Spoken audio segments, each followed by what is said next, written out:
C'est pourquoi, frères saints qui avaient part à la vocation céleste, considérez l'apôtre et le souverain sacrificateur de la foi que nous professons. Hébreux 3:1.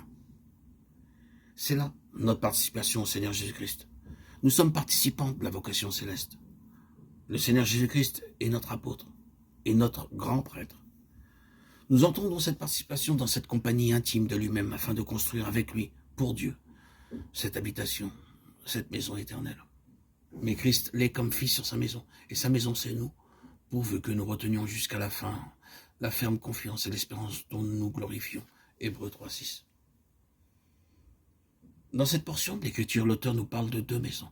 L'une des maisons construites par Moïse, l'autre maison construite par le Seigneur, Jésus-Christ lui-même. Nous avons vu précédemment que ce qui avait été construit par Moïse n'était finalement qu'une ombre des réalités célestes, bien que tout était accompli conformément au modèle montré par Dieu. Mais maintenant, notre Seigneur Jésus-Christ lui-même, qui est notre apôtre et notre grand prêtre, est en train de construire un édifice éternel. Il désire que nous soyons ses collaborateurs dans cette immense tâche.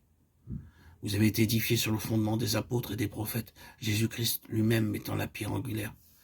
En lui, tout l'édifice bien coordonné s'élève pour être un temple saint dans le Seigneur. En lui, vous êtes aussi édifiés pour être une habitation de Dieu en esprit. Éphésiens 2:20-22. Une habitation de Dieu en esprit, c'est encore un mystère. Dieu est si grand, il est insondable. Il est si grand que les cieux des cieux et tout l'univers ne peuvent le contenir. Cependant, il désire que toi et moi construisions pour lui une habitation éternelle. C'est parce que Dieu ne vit que dans deux endroits précis. Premièrement, il vit dans un lieu élevé et saint. En second lieu, il vit dans un cœur humble, un cœur brisé et contrit. Car ainsi parle le Très-Haut, dont la demeure est éternelle et dont le nom est saint. J'habite dans les lieux élevés et dans la sainteté, mais je suis avec l'homme contrit et humilié. Ésaïe 57:15. Dans un lieu élevé, un lieu saint, mais aussi dans un cœur humble et contrit. Mais peut-être poserez-vous la question, comment se fait-il que nous, créatures si pauvres, si faibles, nous soyons destinés à construire une habitation pour Dieu? La réponse est simple. C'est à cause de l'amour de Dieu. Dieu veut que nous soyons aimés de lui dans toute sa plénitude pour toute l'éternité. Son amour est si grand, il veut que nous soyons remplis de toute sa plénitude. Il désire que nous devenions sa maison, son foyer. Nous pourrions l'exprimer d'une autre manière et dire « Dieu a la nostalgie de posséder ce foyer ».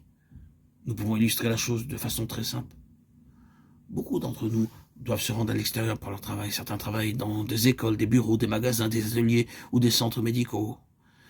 Pour exercer leur activité professionnelle, ils doivent rester toute la journée dans ces bâtiments affectés à cet usage. Ces immeubles peuvent être parfaitement aménagés, offrant un cadre très agréable. Cependant, jamais vous n'appellerez cet endroit votre foyer. Si vous rendant le matin à votre travail, vous rencontrez un ami qui vous demande « Où vas-tu ?» vous répondrez « Je m'en vais au travail ». Mais le soir venu, rentrant chez vous, si quelqu'un vous questionne « Où vas-tu ?» alors vous répondrez avec grande satisfaction « Oh, je rentre chez moi ».